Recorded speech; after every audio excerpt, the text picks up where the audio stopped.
এই ফুলকপির ডাঁটিগুলো আজকে আমি কেটে নিয়ে চচ্চড়ি করব।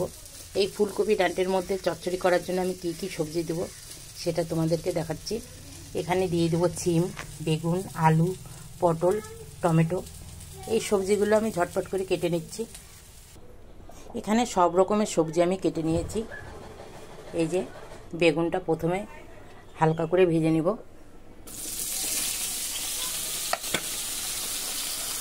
একটু হলুদ লবণ দিয়ে আমি বেগুনটা ভেজে নিয়েছি, এখন উঠাই নেব। কেটে রাখা সবজিগুলো আমি দিয়ে দিচ্ছি। এখানে ফোড়ন দিয়ে দিয়েছি সরষের তেল আর কালো জিরা।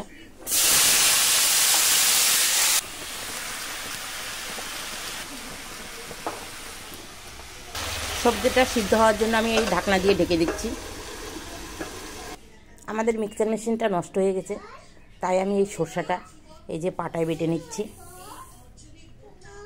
এখানে আমি এই যে সরষা পাটায় বেটে নিয়েছি। ভেজে রাখা বেগুনগুলো দিয়ে দিচ্ছি। এখন দিয়ে দিচ্ছি বেটে রাখা সরষা। এই নামানোর আগে একটু কাঁচা সরষার তেল দিয়ে দেব। এখানে আমি কপি ডাঁটা চচ্চড়ি রান্না করে নিয়েছি, এখন নামিয়ে নেব। এই রেসিপিটা দেখে ভালো লাগলে লাইক করবেন, শেয়ার করবেন, সাবস্ক্রাইব করবেন।